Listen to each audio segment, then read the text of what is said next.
C'est l'histoire d'un voyage, d'un retour au pays. Je m'appelle Ali Badou. Je vis et je suis né en France.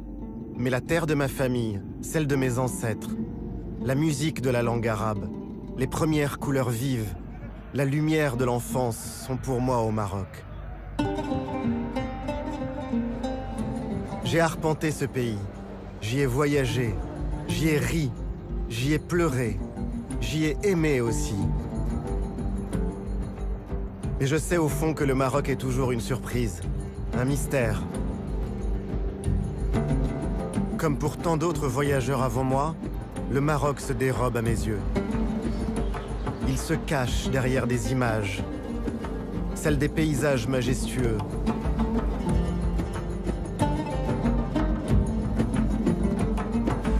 Celles des ruelles, des médinas. Vous y avez marché, moi aussi.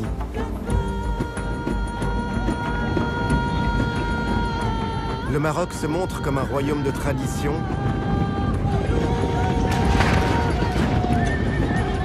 C'est aussi un pays entré de plein pied dans la modernité.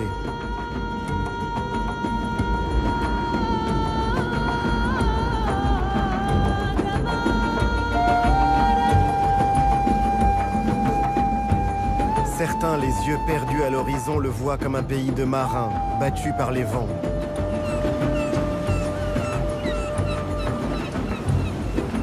D'autres, au contraire, ont cru trouver la vérité du Maroc dans les montagnes et les vallées de l'Atlas.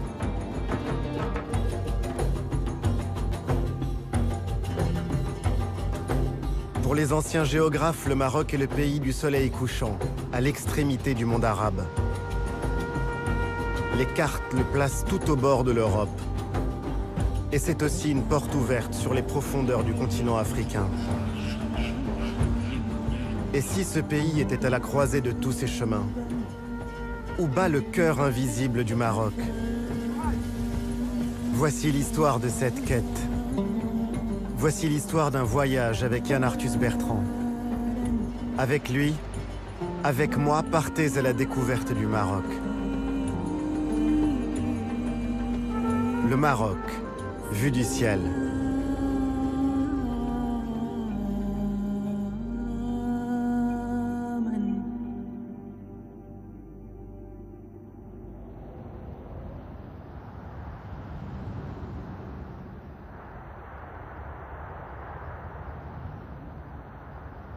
Par quoi commencer? Pourquoi pas par là où tout a commencé, loin de la mer, sur ces falaises du massif du Zarhoun qui bordent le sud du Rif, là où le Maroc est né.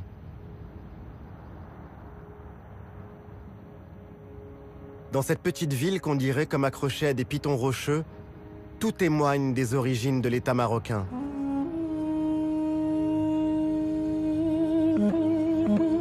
La ville de Moulay Idriss raconte ses temps anciens, ces jours de la fin du 8e siècle quand ce descendant du prophète qui fuyait l'Orient et les persécutions était venu trouver refuge sur ces lointaines terres berbères.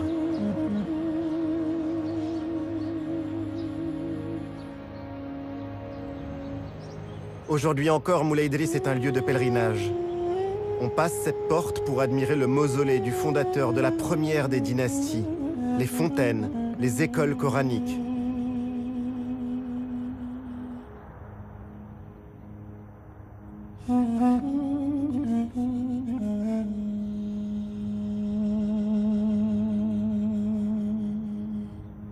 Certains y vont, la foi chevillée au corps, pour chercher la baraka et les faveurs d'un saint descendant du prophète.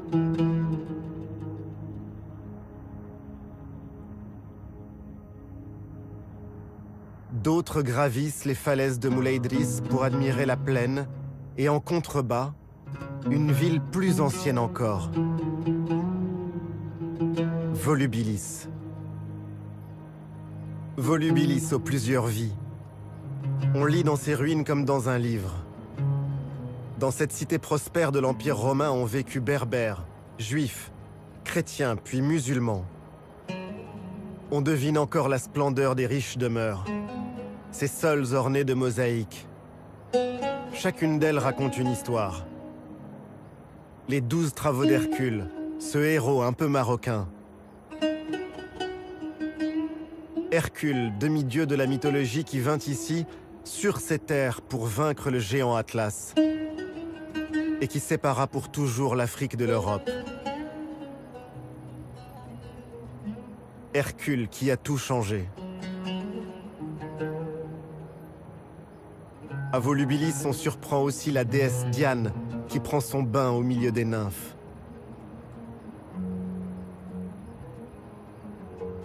Ces ruines disent encore les croyances qui se superposent.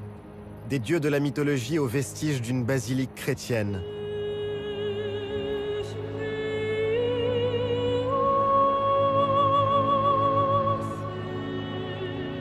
Autant de traces de ce lien profond entre les racines du Maroc et les cultures, les civilisations de la Méditerranée.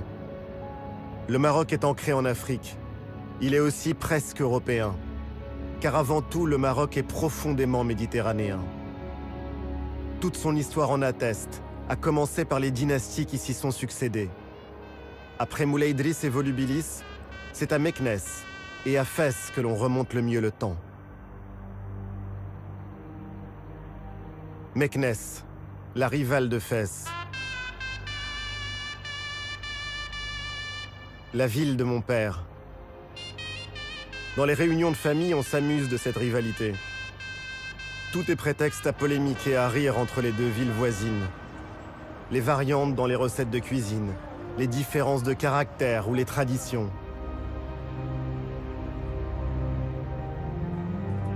Meknès, cité impériale. L'ancienne capitale d'un royaume qui s'étendait de la Méditerranée aux rives du fleuve Sénégal.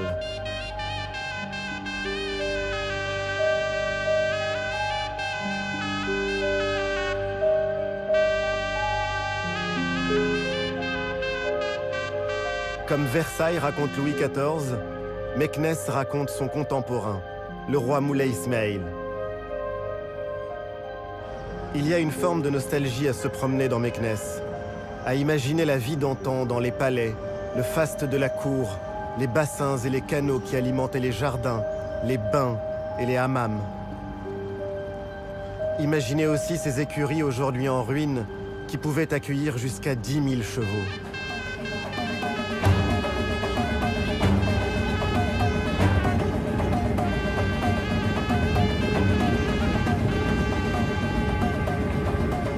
Ce fut comme une apparition. J'ai vu une charge de cavalerie filant vers un ennemi imaginaire. Une fantasia. Les groupes de cavaliers portent toujours les noms des anciennes ethnies. Les Zmour, les Aer, les Rhamna.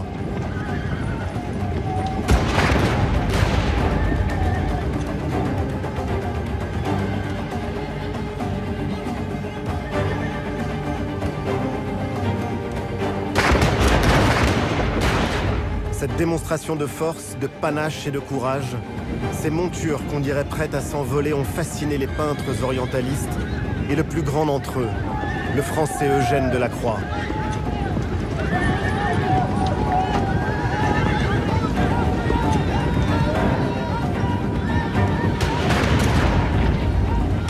La fantasia n'est pas la guerre, mais un jeu, qu'on appelle aussi le jeu de la poudre. Et ces spectacles sont encore aujourd'hui bien plus qu'un folklore. Une manière de domestiquer la violence, de dire aussi la fierté d'une appartenance.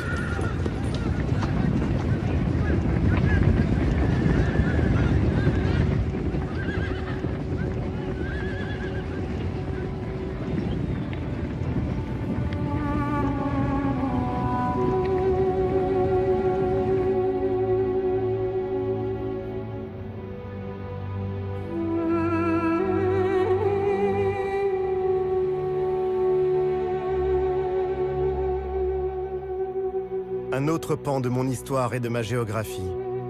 Une autre cité impériale. Fès, la ville de ma mère.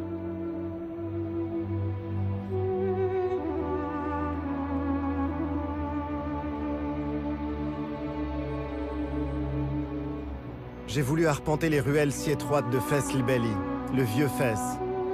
Certaines ne font que 50 cm de largeur. Un labyrinthe où le désordre n'est qu'apparent.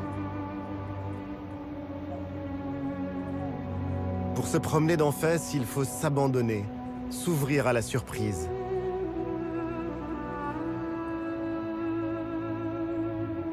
Et au cœur de la ville, la mosquée Qarawiyyin, qui abrite l'une des premières universités au monde. Sous ses toits vert émeraude se loge un chef-d'œuvre d'architecture et d'ornement. 20 000 fidèles peuvent s'y réunir. La Qarawiyyin, l'un des principaux centres intellectuels et spirituels de l'islam. L'université a été fondée au IXe siècle par une femme, Fatima al-Fihriya, dont on dit qu'elle y a investi toute sa fortune.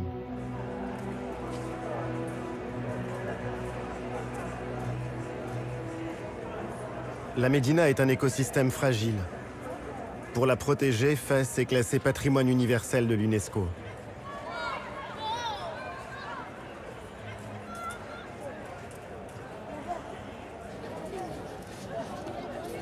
Depuis quelques années, la vieille ville de Fès renaît. Ses monuments, ses maisons sont restaurés. Les habitants ont retrouvé la fierté d'y vivre. La Médina a été sauvée. Ses traditions aussi. Comme le travail de ces tanneurs au milieu de cuves parfois centenaires. Un travail dur, épuisant. Les odeurs sont si puissantes que les tanneries sont à l'écart des quartiers résidentiels. Les colorants chimiques sont apparus, mais ils n'ont pas remplacé les pigments naturels extraits des plantes ou de la terre du Maroc. Ces tanneurs gardent la mémoire de ce qu'il y a de plus beau dans l'artisanat marocain. Des babouches à la maroquinerie jusqu'aux selles des chevaux et aux manuscrits les plus précieux. Ces savoir-faire perpétuent un patrimoine toujours vivant aujourd'hui.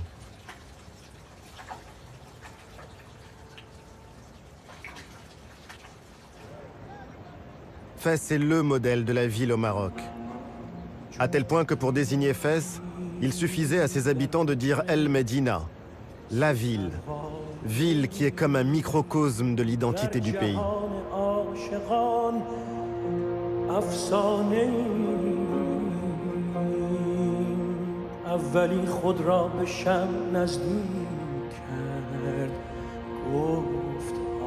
Où est l'identité du Maroc finalement ? Sans doute aussi dans cette terre que l'on cultive. Elle se voit dans ces champs de céréales qui sont l'un des trésors de la Méditerranée que le Maroc a reçu en héritage.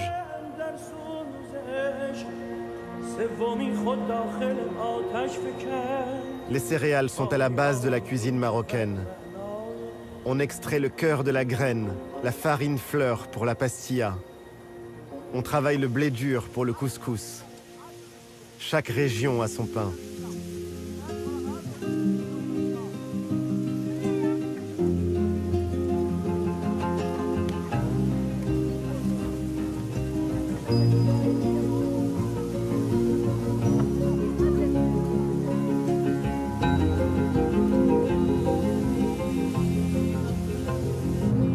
L'orge, bien sûr le blé. Le blé dur et le blé tendre sont des denrées fondamentales, indispensables pour la sécurité alimentaire, et malheureusement si sensibles aux variations climatiques. Bon an, mal an, on continue d'en importer pour couvrir les besoins des Marocains.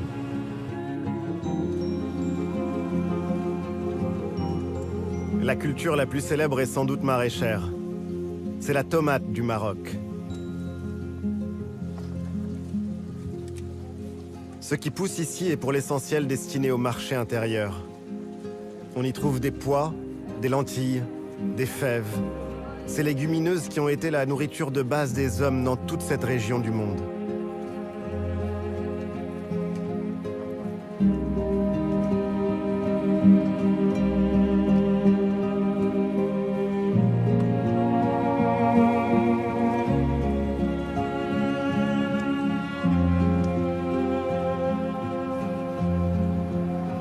Indispensable aussi le sucre, et donc les betteraves pour le produire.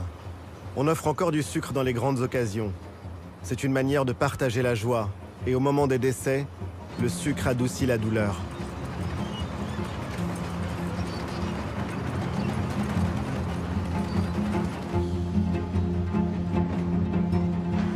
Un Un dicton annonce que l'eau a bouilli mais que le sucre est introuvable. Impensable d'imaginer le thé à la menthe sans sucre. Mais cette phrase cache aussi une vraie philosophie. On peut penser tout avoir, mais vient à manquer l'essentiel, et alors on n'a plus rien.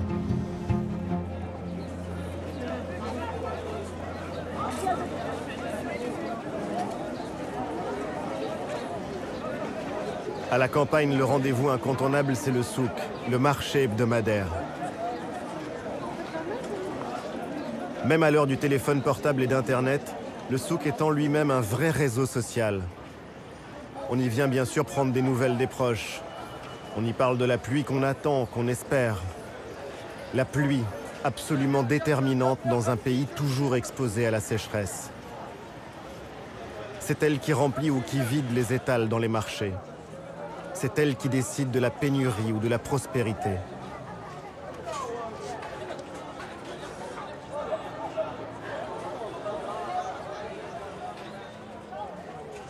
Les années où il ne pleut pas assez, c'est le troupeau qui constitue la trésorerie et qui sert d'épargne. C'est sans doute pour ça qu'on dit que le fleh marocain est d'abord un berger.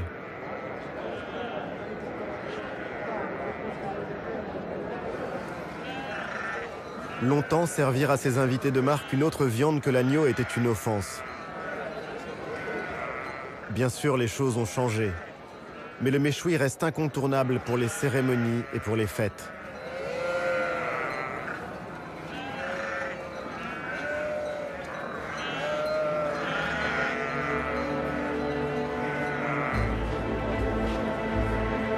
Les choses changent, mais près de la moitié de la population vit toujours de l'agriculture. Et il faut nourrir 35 millions de Marocains. Je laisse le monde rural à sa vie et ses négociations. Sur la route, le Maroc se dévoile. Les plaines agricoles ne représentent qu'une petite partie du pays. Le territoire est occupé au centre par une longue chaîne de montagnes. C'est l'Atlas. Et au sud par un désert, le Sahara. Et tout le long, comme une immense muraille, l'océan Atlantique. C'est par ce chemin que se poursuit le voyage, vers les mythiques cités d'Assila, Rabat et Casablanca.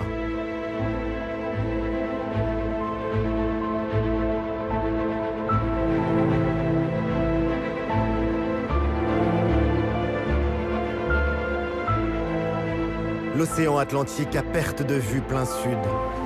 Des plages de sable fin, des lagunes, des villes occupées dès l'époque romaine, comme autant de traces laissées par les bâtisseurs marocains, espagnols, portugais, français.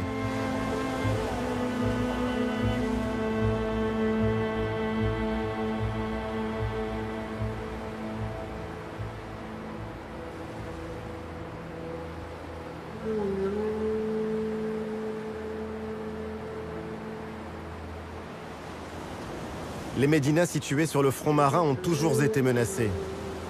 Il faut dire qu'au bord de l'océan, l'ennemi venait du large. Les remparts comme ceux d'Assila racontent ces heures de l'histoire où il fallait constamment se préparer à être attaqué, pilonné depuis la mer. Ça faisait partie de la vie.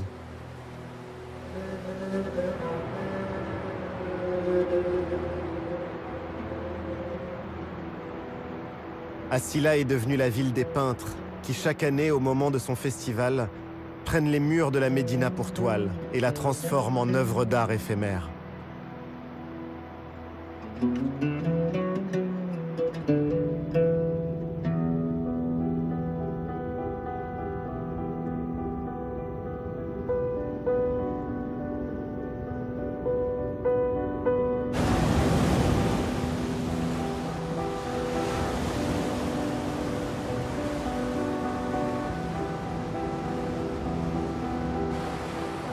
Domestiquer la mer et vivre avec, chercher à la vaincre.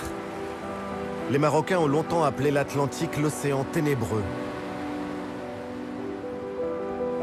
3000 kilomètres de façade sur l'océan et au Maroc la vie, la poésie, la tradition, la sagesse populaire et même la sainteté ont souvent un rapport à la mer.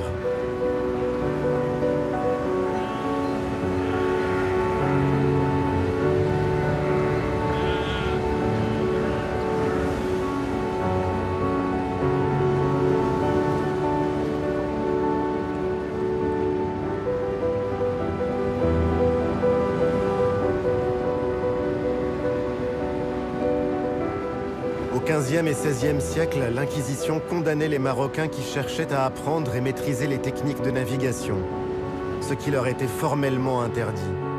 Ce savoir était réservé aux seuls chrétiens. Aujourd'hui, ce savoir-faire se transmet de génération en génération. Le travail du bois, l'architecture des coques sur lesquelles on peindra des dessins, des inscriptions pour protéger le navire du mauvais œil et du mauvais sort.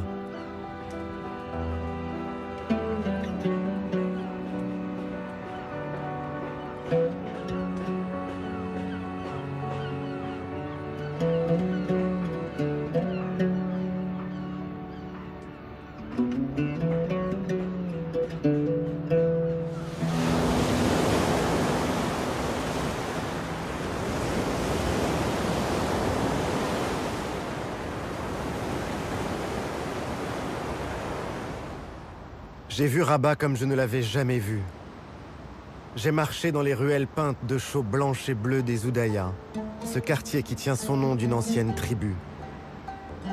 J'ai longé les remparts jusqu'à la tour des pirates qui rappelle le passé corsaire de Rabat.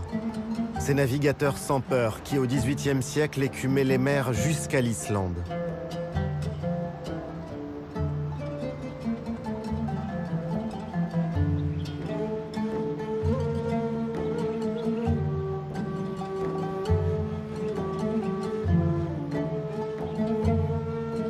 J'ai trouvé refuge dans le jardin andalou, comme si le temps y était suspendu.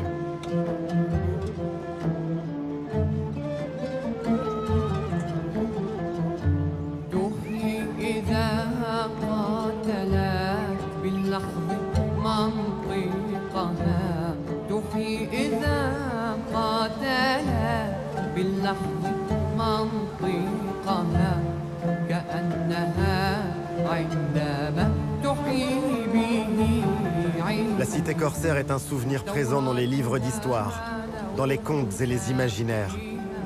Aujourd'hui, Rabat est la capitale du Maroc indépendant.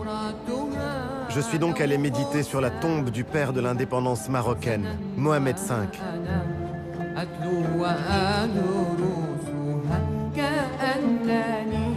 Ce mausolée de marbre blanc qui les abrite, lui et ses fils, surplombe le fleuve Bourgreg. J'ai admiré la tour Hassan. Son bâtisseur, le roi Yaqub el-Mansour, rêvait au XIIe siècle d'en faire la plus grande mosquée du monde musulman d'Occident. Seul le minaret résista au terrible tremblement de terre de 1755.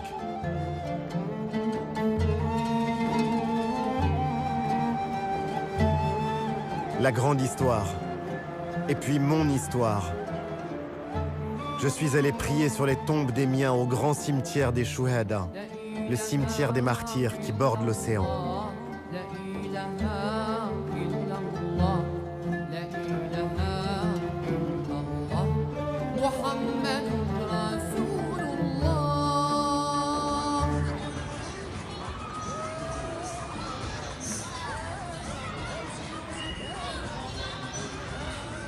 La ville de mon enfance a bien changé. Ce n'est plus cette belle endormie où je passais mes vacances. La ville s'est modernisée. Le tramway la parcourt et la relie à sa sœur jumelle, Salé. Plus loin, le pont Mohamed VI, le pont à haubans le plus long d'Afrique. Il ouvre Rabat sur le reste du pays. Ce pont évoque surtout un pays en plein changement. On franchit une nouvelle étape. Loin des images d'Épinal, celle d'un pays figé dans ses traditions. Le royaume est en plein développement.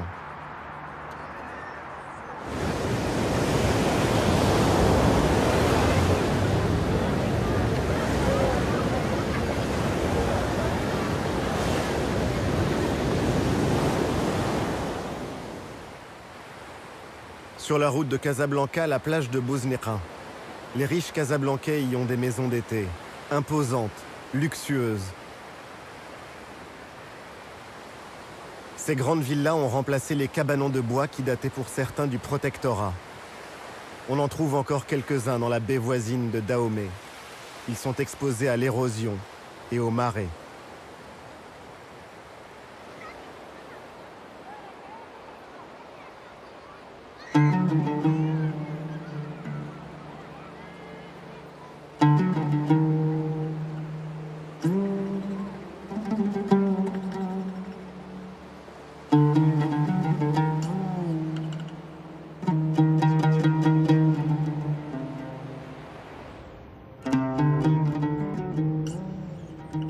Le Maroc est un immense chantier à ciel ouvert. Habitation, infrastructures, grands projets. Le sable est l'ingrédient principal du béton. Alors il faut du sable.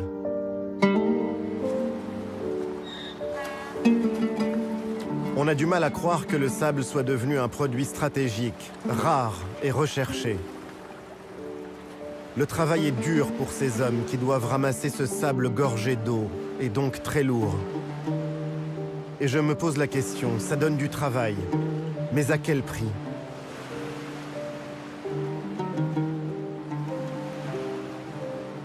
La demande est forte, son cours est élevé. Gratuit et abondant, le sable marin n'est pourtant pas une ressource illimitée. Dans de nombreux endroits, son extraction abusive met en péril le littoral et participe à l'érosion des plages. Ce ne sont bien sûr pas quelques ânes qui mangent les falaises. Ailleurs, d'autres utilisent des machines et des camions pour le transporter.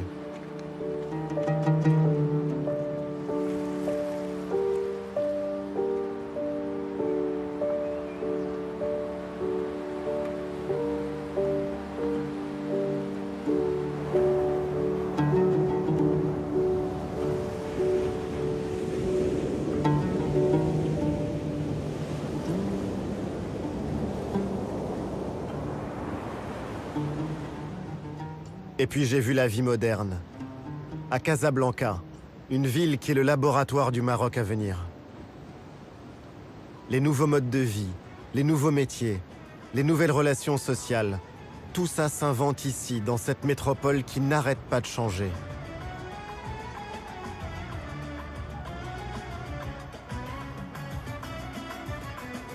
Casablanca, c'est le cœur palpitant de l'économie marocaine. Avec 4 millions d'habitants, c'est aussi la ville la plus peuplée du Maghreb.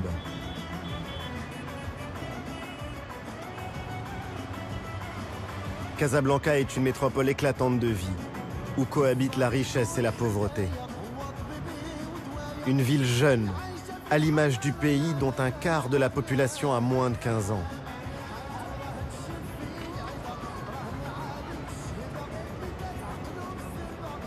Cachée derrière ses remparts, la ville ancienne côtoie la ville coloniale. Cette ville a été pensée, conçue, dessinée pour être la capitale économique du Maroc il y a maintenant 100 ans. Elle est aujourd'hui à l'étroit dans ses murs. Cette cité résolument tournée vers l'avenir a encore un peu de mémoire. Ses monuments Art Nouveau ou Art Déco, comme l'église du Sacré-Cœur, convertie en salle d'exposition.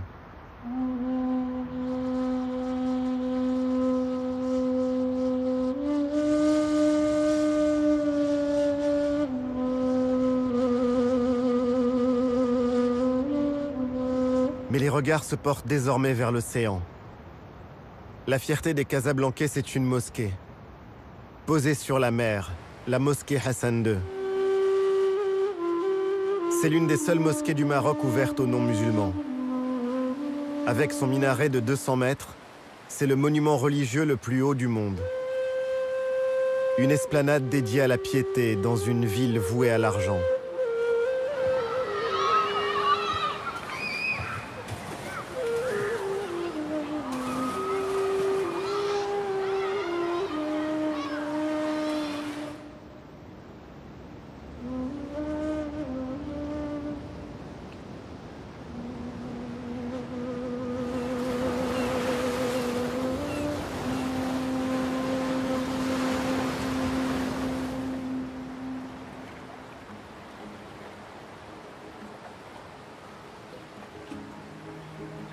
Les pêcheurs, ce peuple de la mer qui est aussi le peuple de la nuit et du petit matin.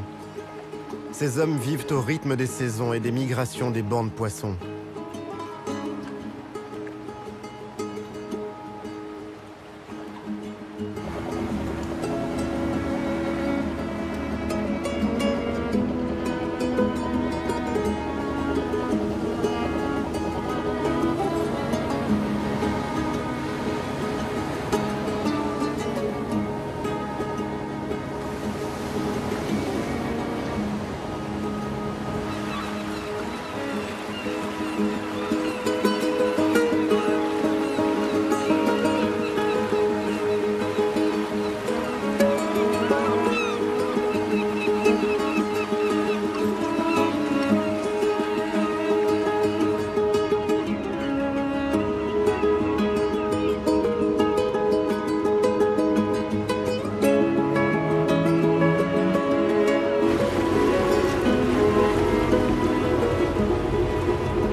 Le Maroc est le premier producteur de poissons d'Afrique. La pêche est aujourd'hui l'une des principales ressources du pays. Elle emploie plus de 300 000 personnes. Elle est à l'image du Maroc, diversifiée, à la fois artisanale mais aussi industrielle. Pajot, dorade, sard, sardine, merlu, poulpe. La plupart des poissons pêchés se retrouveront dans les marchés et les assiettes d'Europe jusqu'à l'Asie du Sud-Est et au Japon.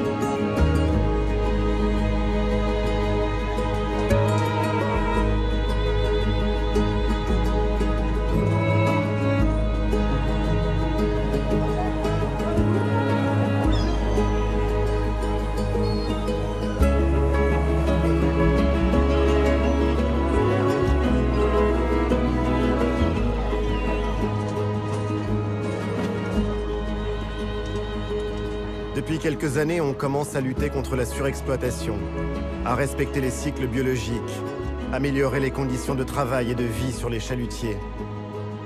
Mais la concurrence est rude. Le monde entier vient pêcher au large du Maroc.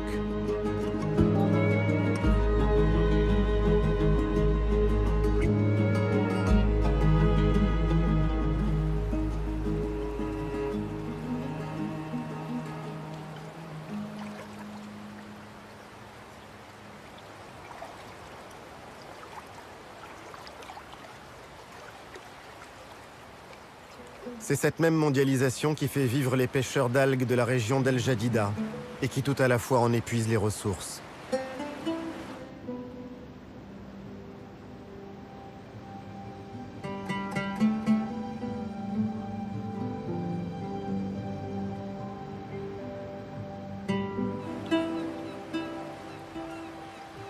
Combien de temps encore verrons-nous ces scènes? Les algues rouges ne sont pas une richesse dont on peut profiter sans limite. Ramassées, séchées au soleil, ces algues sont utilisées dans l'industrie pharmaceutique ou cosmétique.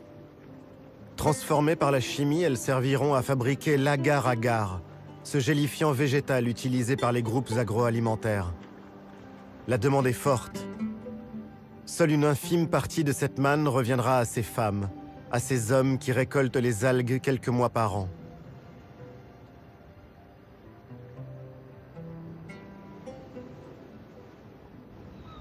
Et puis faisant cap toujours au sud, j'ai senti les vents alizés et j'ai retrouvé l'un des joyaux de l'Atlantique, Essaouira.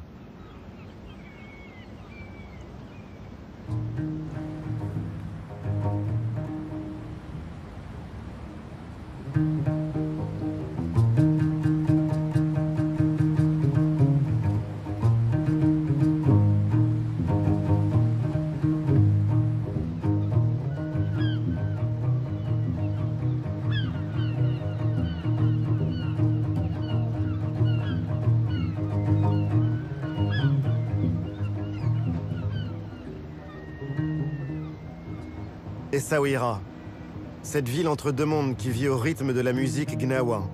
Cette fusion enivrante et unique des cultures, des sons, des rythmes des deux rives du Sahara.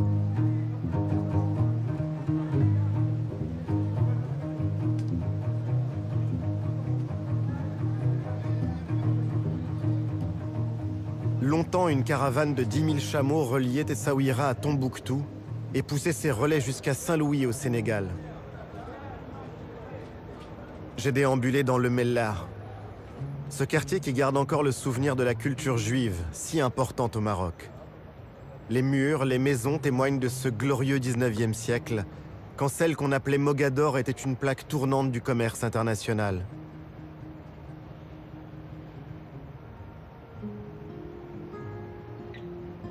L'or, les tissus, les plumes d'autruche pour les parures des grandes dames d'Europe, les esclaves aussi.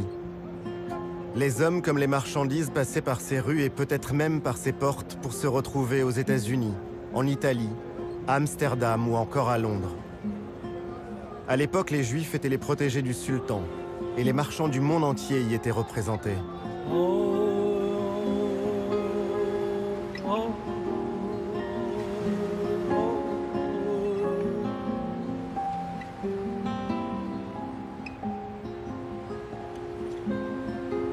Partout au Maroc, les quartiers juifs portent le nom de Mellah, un mot dont l'origine vient du sel.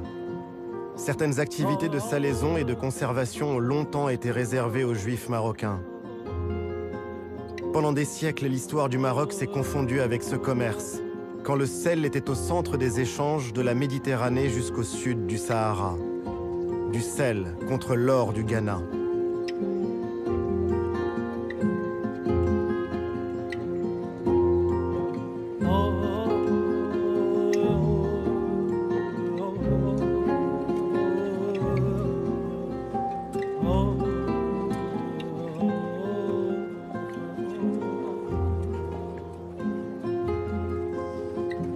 J'ai voulu voir le rude travail des sauniers, ces hommes qui travaillent pieds nus pour ne pas abîmer les digues des marais.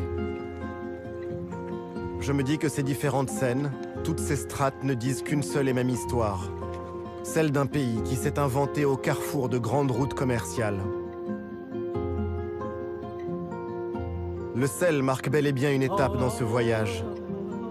Cette fois, la Méditerranée s'éloigne pour de bon. Le sel et la brise des Saouira annoncent l'Afrique.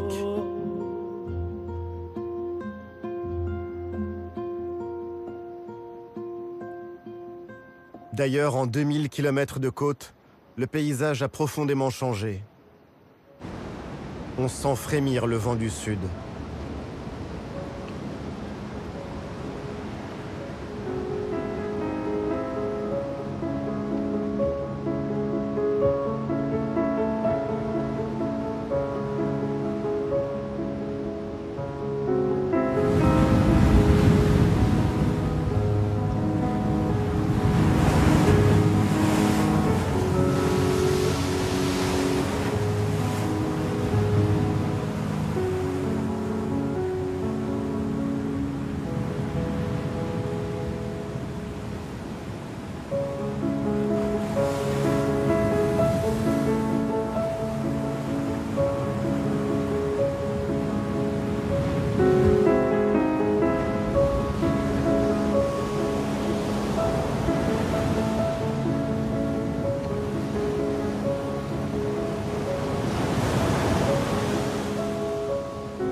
J'ai laissé Essaouira pour aller encore plus loin vers le sud, au-delà d'Agadir, vers les côtes et les plages sauvages de la région de Sidi Ifni.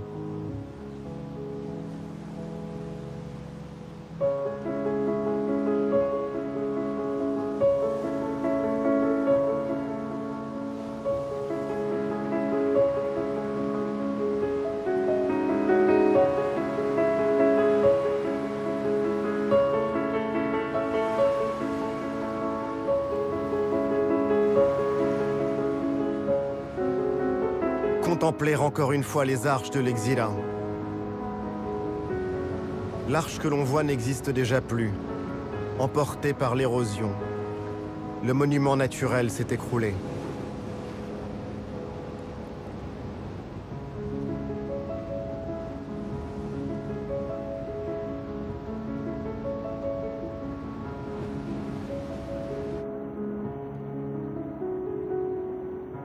J'ai cherché la paix dans la zone protégée du parc naturel de Khnifis. Un panorama unique où se croisent l'océan, le désert et la lagune.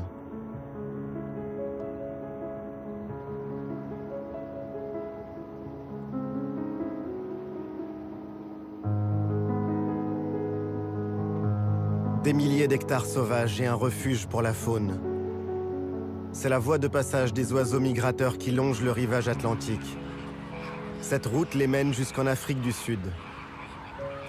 Ce littoral fut aussi un repère pour les hommes. Khnifis était une étape sur la route de l'aéropostale. Mermoz, Saint-Exupéry suivaient la côte pour ne pas se perdre. C'était alors leur seule chance de franchir le désert.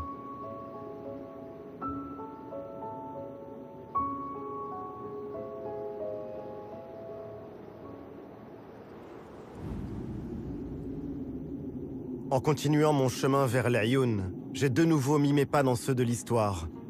La Marche verte, partie de Tarfaya en 1975.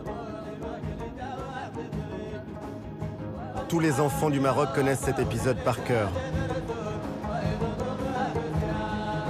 Cette grande marche pacifique qui mena 350 000 Marocains jusqu'au seuil de la Sagia al-Hamra. Une marche qui libéra ces territoires du sud de l'occupation espagnole.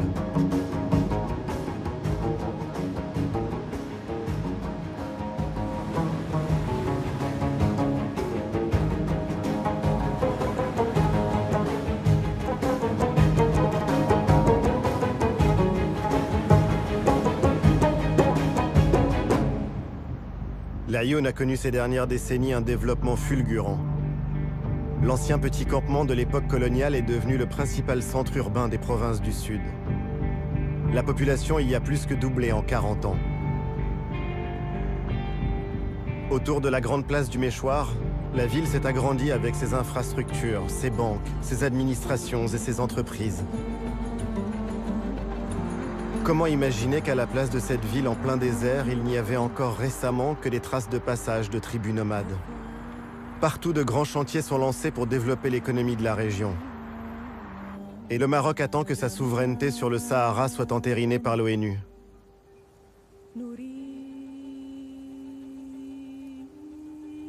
Parmi les bouleversements les plus spectaculaires survenus depuis une dizaine d'années, les paysages ont changé, transformés par l'agriculture. Des serres de tomates dessinent une nouvelle géométrie des terres agricoles des régions d'Agadir ou de Dakhla. Avec les agrumes, les oranges et les clémentines, ce sont les moteurs de l'agriculture moderne au Maroc. On les vendra une fois l'automne ou l'hiver venu en Europe, au Canada ou en Russie.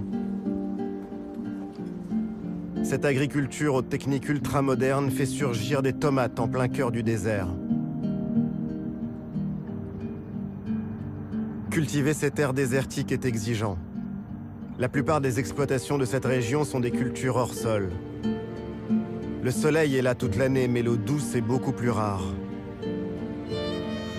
Alors on dessale l'eau de mer et on pompe dans une nappe profonde jusqu'à 600 mètres sous terre. C'est une eau fossile qui plonge au plus profond de l'histoire géologique du Sahara. Une eau qui ne se renouvelle pas.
À 500 km au sud de l'Aïoun, j'ai voulu voir la baie de Dakhla. Et encore un autre visage du Maroc qui bouge. Qui aurait pu imaginer il y a encore 20 ans qu'on y assisterait à ces scènes futuristes? Que le vent et la lagune feraient de Dakhla l'un des spots de kitesurf les plus courus au monde. Le terrain de jeu idéal pour les sportifs et les passionnés de cette discipline. Mais Dakhla, ce n'est pas seulement ça. L'écrivain Leila Slimani évoque ce lieu unique comme la baie de tous les possibles. La fusion du désert et de l'eau, quand la terre pénètre l'océan. Leila Slimani qui nous dit qu'aimer Dakhla, c'est d'abord et avant tout avoir le souci de la sauvegarder.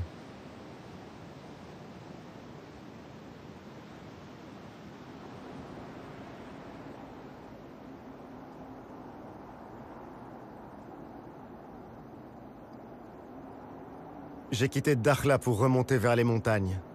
Je suis au bout de ma route atlantique. Et je vais maintenant prendre un cap bien différent. Je veux remonter dans les vallées et les contreforts de l'Atlas, toujours à la recherche du cœur du pays. Vers le village d'Amtuddi, puis la vallée d'une Fis dans le lit de cette rivière sur la route de Marrakech.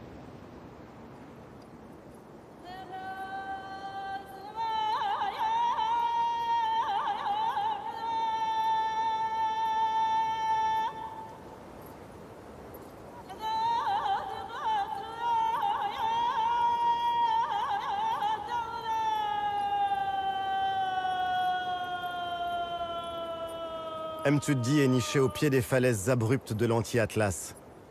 Près de 300 familles vivent encore ici, au creux de cette vallée. Le contraste est fort. À peine quelques centaines de kilomètres nous séparent des grandes villes de la côte. Et pourtant on fait ici un saut dans le temps.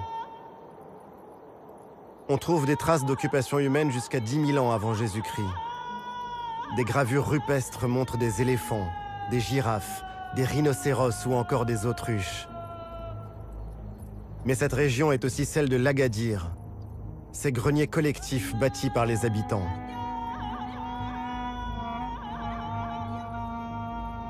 Et j'ai vu celui d'Id Aïssa, accroché sur un piton rocheux à 30 minutes de marche du village. Un grenier qui date du XIIe siècle et où l'on cachait les réserves, les grains, les noix, les olives et tout ce qui était précieux pour les protéger des razzias. Ces attaques, ces pillages qui pouvaient survenir à tout moment et qui existaient encore au début du XXe siècle.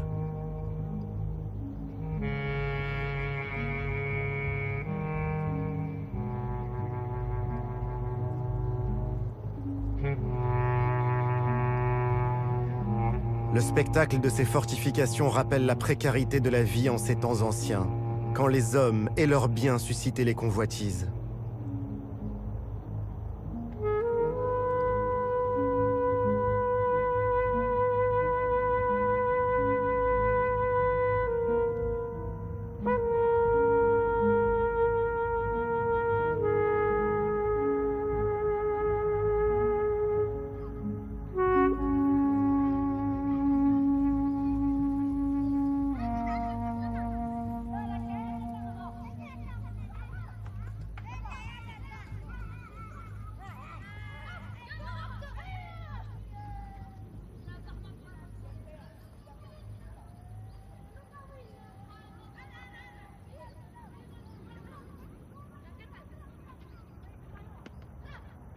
En remontant vers Marrakech, j'ai suivi le lit d'une Fis.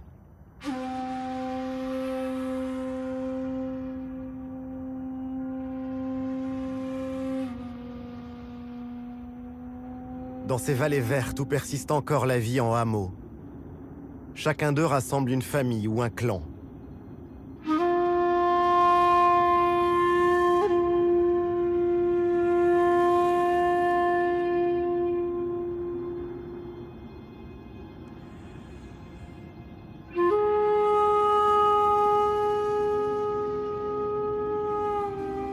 Rien ici n'est fait au hasard, comme dans ce village de Tsougl Khair.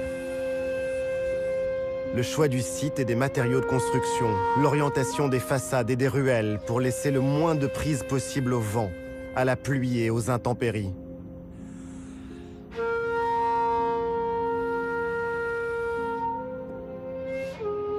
Dans le langage d'aujourd'hui, on dirait que ce sont des modèles d'architecture bioclimatique.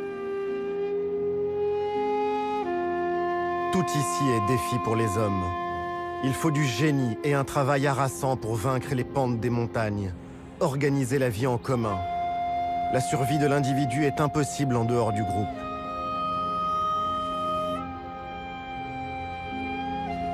Le visiteur peut avoir l'impression que ces villages, ces hameaux sont repliés sur eux-mêmes. Pourtant, tous sont reliés par des pactes d'alliance. On s'entraide, on communique. On se retrouve aussi au moment des fêtes, lors des mariages et dans les moments durs de la vie, comme lors des décès. La solidarité reste forte dans ces vallées, bien plus qu'en ville. L'un des grands lieux de réunion, ce sont les souks. La tradition veut qu'on y dépose les armes en y entrant. Ce sont des espaces où règne la paix entre les familles et les clans.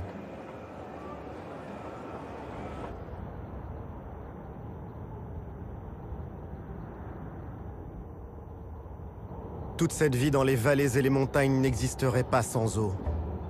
L'eau est si précieuse qu'on a appris ici que gouverner, c'est pleuvoir.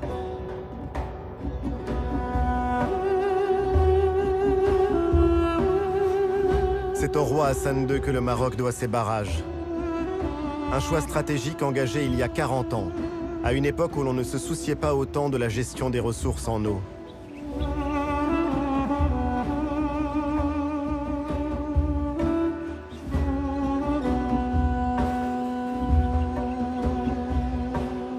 Ces ouvrages d'art ont jeté les bases d'une vraie politique hydraulique. Aujourd'hui, près de 140 barrages alimentent les agriculteurs en eau.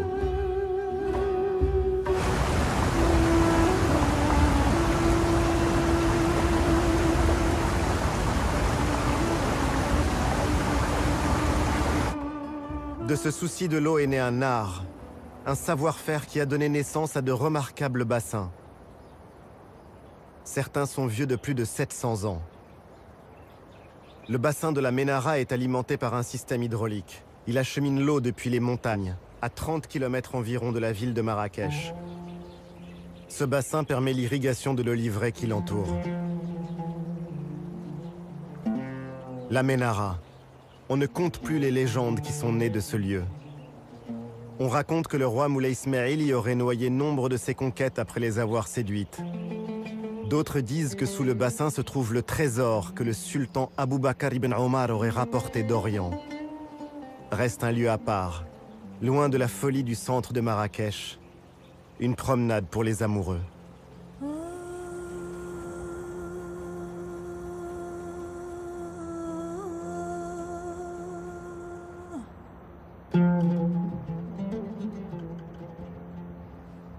Marrakech a été fondée au XIe siècle par une femme, Zine ibn Fzawiya,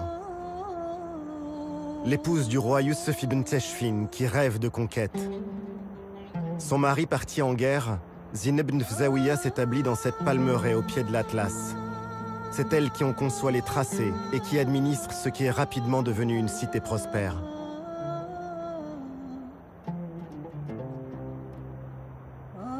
Derrière ces remparts robustes, Marrakech, la ville impériale, est devenue l'une des capitales du tourisme mondial.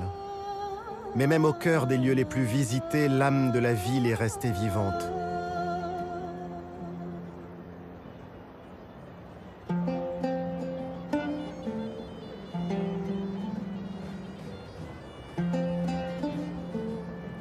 La place Jemaa el-Fna reste une scène de spectacle à ciel ouvert. Un lieu où s'entend encore le génie des conteurs, les rires, les prophéties des voyantes, où les discours sacrés côtoient les paroles profanes.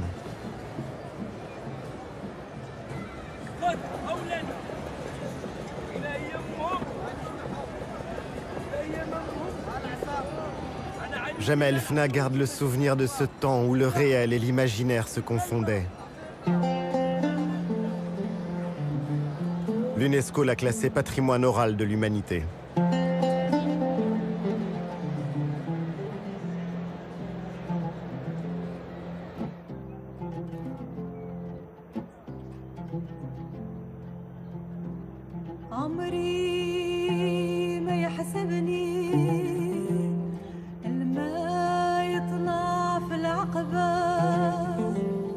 Cette âme de Marrakech, on la retrouve encore en flânant dans les jardins Majorelle, du nom de ce peintre français tombé amoureux du Maroc. Passionné de botanique, il a créé un jardin qui est une œuvre d'art vivante en plein cœur de la ville. Il a aussi créé le bleu qui porte depuis son nom. Ce bleu outre-mer en écho au ciel de Marrakech.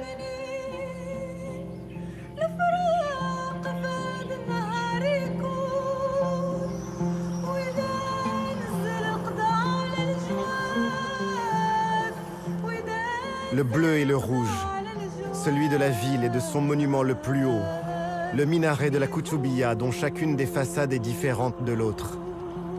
Il veille sur Marrakech depuis le XIIe siècle.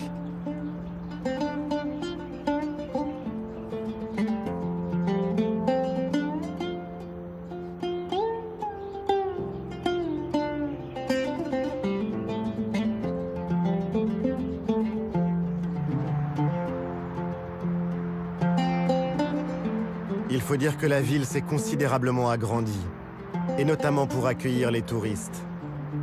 Ils sont près de 2 millions à venir chaque année, doublant la population de la ville.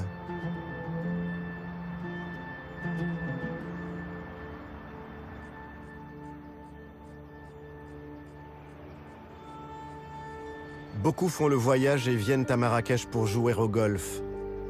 C'est une chance pour l'économie en même temps qu'un pari écologique délicat, car cette ville aux portes du désert est mise au défi de l'eau.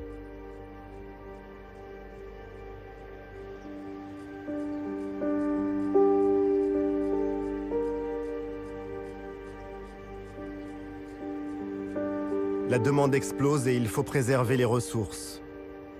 Depuis peu, on cherche à maîtriser ce qui peut l'être. Certains golfs sont arrosés avec des eaux usées.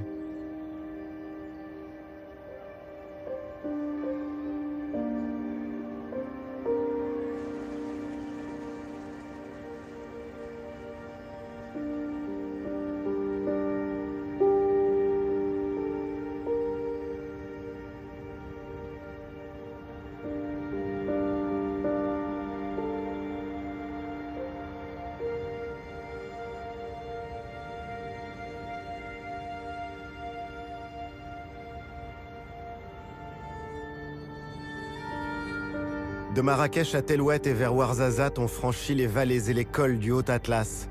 Une montagne jeune, un massif long de 800 km et de 100 km de large par endroits.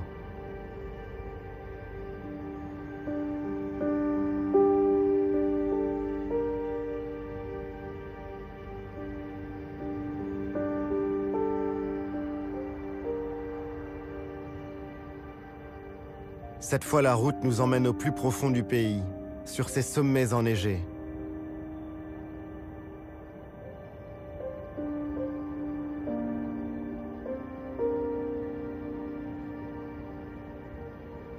L'Atlas est une muraille, une clé de voûte, un château d'eau et pour d'autres plus poètes, c'est le cœur invisible du Maroc.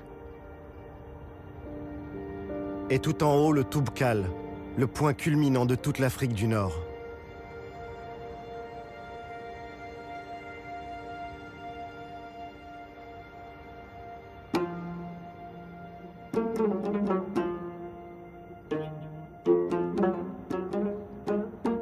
L'histoire de l'Atlas, c'est aussi celle d'un refuge. Dans cette région, l'hospitalité a toujours été reine. On est ici dans l'un des creusets de la culture et de l'identité berbère. Aujourd'hui, les langues et les traditions de ces terres sont reconnues et enseignées.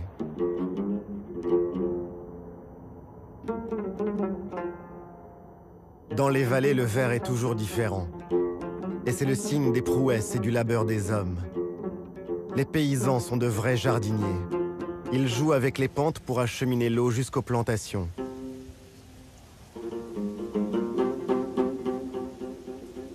Depuis l'âge de bronze, on cultive la rose en Méditerranée.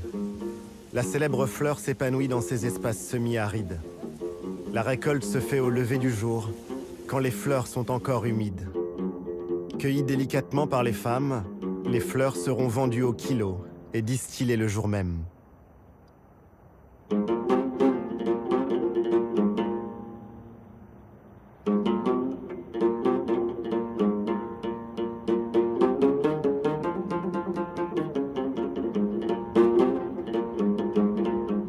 Certains villages construits en pisé sont abandonnés.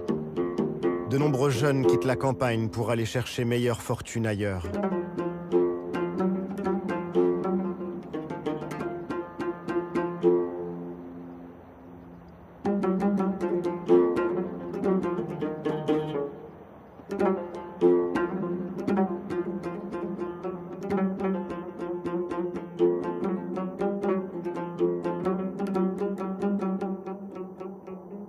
Sur la route de Ouarzazate, une fois franchi le col du Tizi Tishka, Tellouet. Pendant des siècles, ce fut le passage obligé du commerce entre Marrakech et le sud de l'Afrique. Le fief du Glaoui, l'ancien pacha de Marrakech. Thamil Glaoui passait au service des Français et qui paya cher sa trahison. Si le roi Mohamed V lui a pardonné, la Casbah est laissée à l'abandon depuis l'indépendance.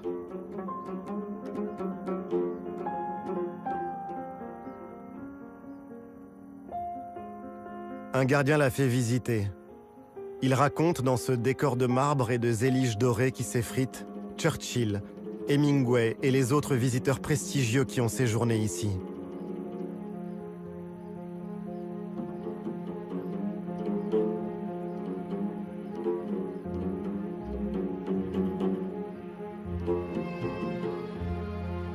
S'y promener, c'est réfléchir sur le pouvoir. Les grands caïds du 19e siècle voulaient vivre comme des sultans. Mais leur pouvoir était friable, à l'image de leur Casbah.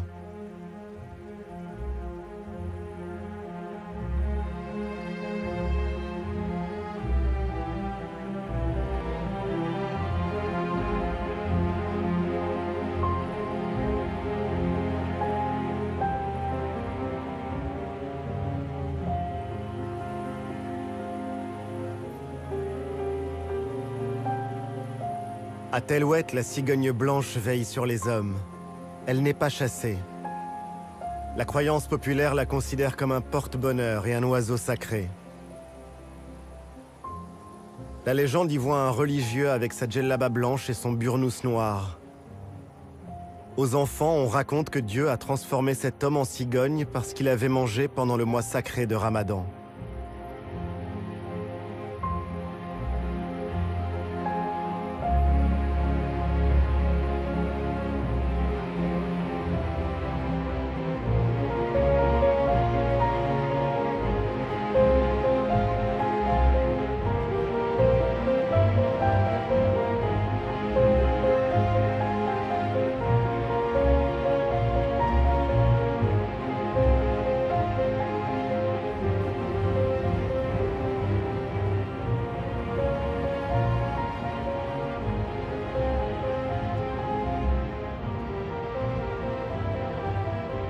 En descendant vers Ouarzazate, sur une colline rose, Eitz Ben Hiddou et ses Casbahs.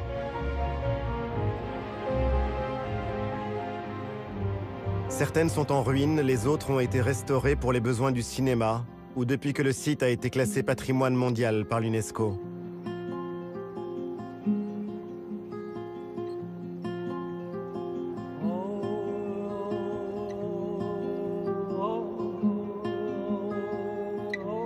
Ces terres sont aussi celles de la civilisation du palmier. Le long des vallées du Ziz, du Dadès ou du Dra, c'est l'arbre roi.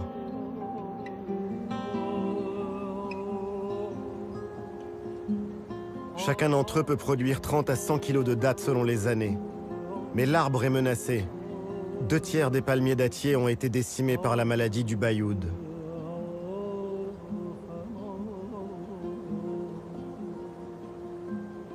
Aujourd'hui, on encourage la plantation de palmiers plus résistants pour aider les villageois. On fait aussi en sorte que la culture et les équilibres sociaux de ces vallées ne disparaissent pas. Pour y arriver, il faut à tout prix développer l'éducation.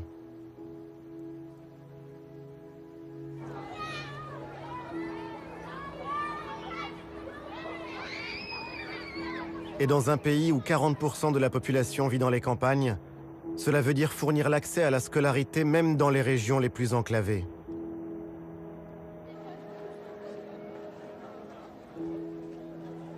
Les filles représentent près d'un écolier sur 2 dans le primaire, mais elles sont beaucoup trop rares à poursuivre leur scolarité dans le secondaire.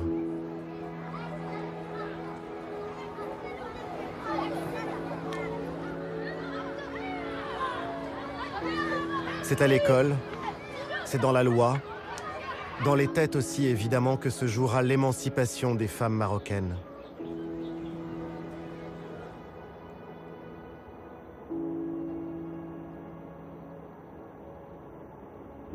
Dans la région de Tarfaya, un dicton populaire disait qu'on n'y trouvait que du vent, c'est-à-dire rien.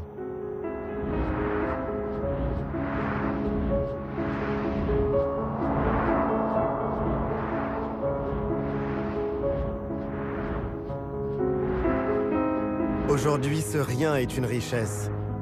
C'est lui qui fait tourner les éoliennes dans tout le pays.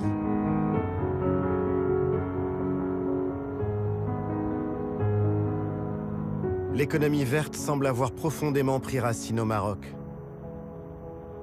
Au cœur des zones désertiques, comme au nord, autour de Tanger, les éoliennes se sont multipliées, comme autant de palmeraies futuristes.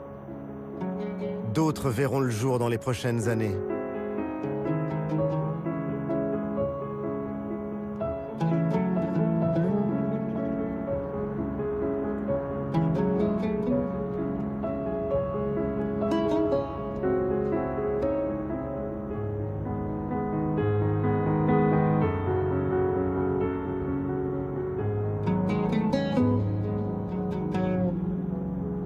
Mais l'image la plus spectaculaire de cette transition énergétique, c'est celle de la centrale solaire Noor, près de Ouarzazate. Noor, ça veut dire la lumière en arabe. D'ici 2020, Noor déploiera ses miroirs sur des milliers d'hectares, l'équivalent de 3500 terrains de football, ce qui en fera l'une des plus grandes centrales solaires au monde. La ressource est inépuisable.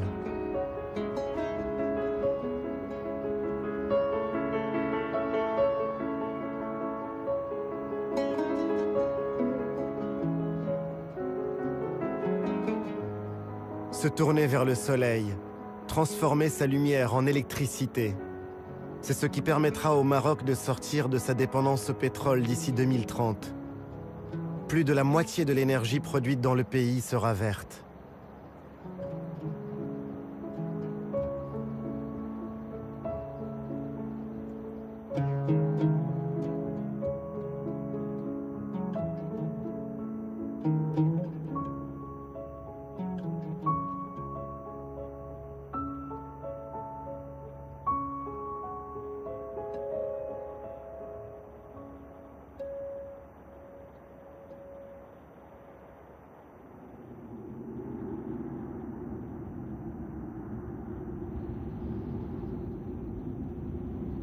Après Noor commence le désert.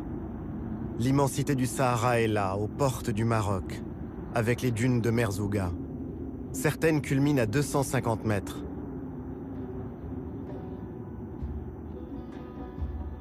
Quelque part à l'est, il y a l'Algérie.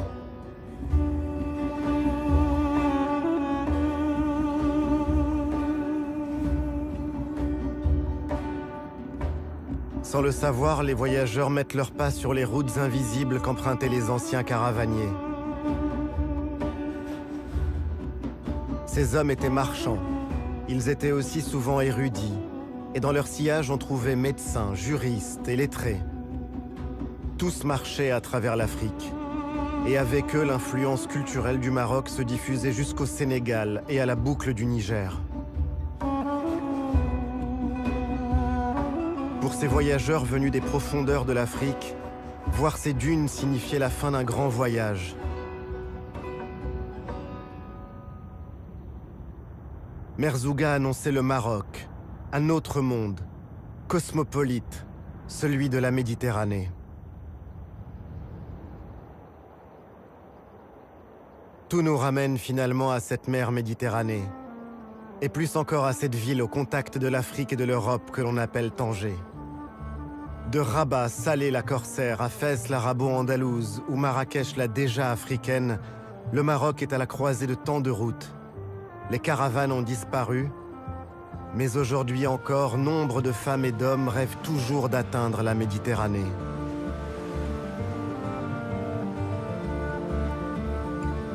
Cette Méditerranée dont les vagues dessinent et sculptent la côte. La Méditerranée, un temps délaissé qui revient à la vie.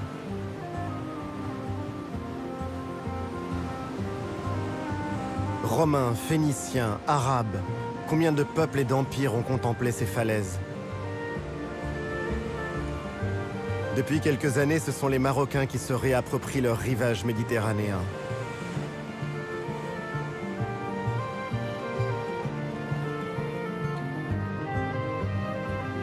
Les classes moyennes vont à la mer. Chaque été, ce sont aussi les travailleurs immigrés qui reviennent d'Europe pour les vacances avec leurs familles.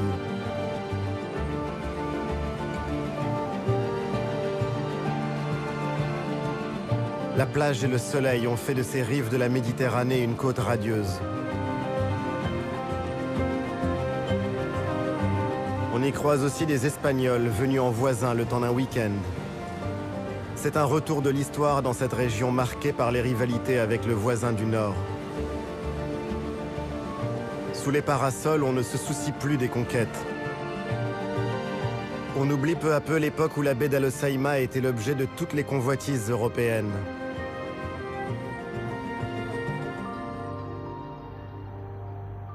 Dans l'arrière-pays, ces histoires croisées entre les deux rives ont donné naissance à une ville bleue, Chefchaouen, une cité construite par les musulmans et les juifs chassés d'Espagne au XVe siècle par la Reconquista. Tout un symbole.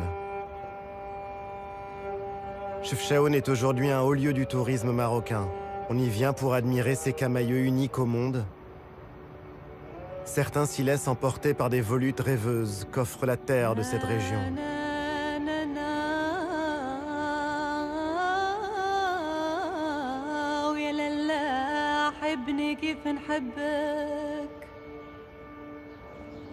La légende dit que la ville a été peinte en bleu par les Juifs. La couleur devait évoquer le ciel de la Méditerranée et le paradis. D'autres, plus prosaïques, avancent que la chaux blanche et bleue dont sont peintes les maisons est le meilleur des anti-moustiques.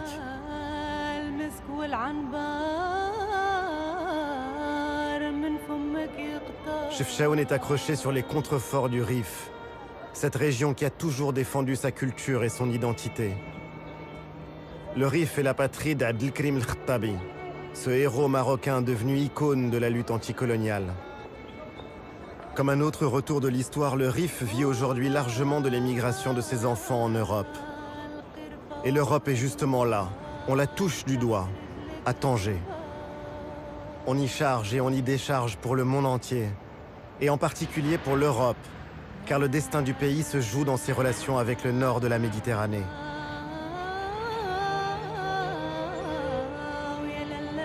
Chaque année, plus d'1,5 million de passagers changent de continent sur ces quais de Tanger. Dans les années 1920, Tanger avait le statut de ville internationale. On y croisait des aventuriers ou des espions. La Belle n'a pas perdu son âme. Elle attire toujours des voyageurs, des écrivains, des peintres venus d'ailleurs. Elle reste cette ville de brassage et de rencontres. Pour les candidats à l'exil venus de toute l'Afrique, Tanger est toujours un rêve. Un rêve d'Europe. Combien sont-ils à attendre de pouvoir traverser le détroit au risque de leur vie, à se retrouver pour prier dans ces églises longtemps restées désertes? Tanger est une ville-monde, un peu à l'image du Maroc finalement. Un pays à la croisée de tous les chemins, de toutes les cultures et des religions.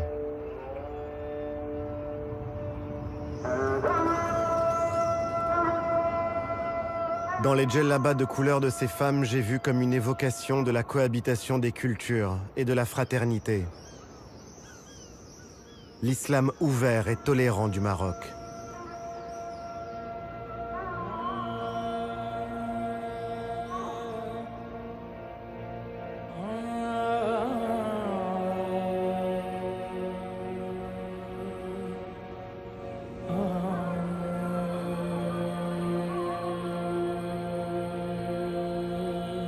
Sur cette esplanade de la Piété, celle de la mosquée Hassan II à Casablanca. C'est l'un des jours les plus importants de l'année, l'Aïd el-Kébir.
C'est la fin de ce voyage.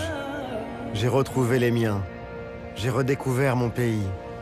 J'ai retrouvé le sens des anciennes traditions et j'ai vu se dessiner l'avenir.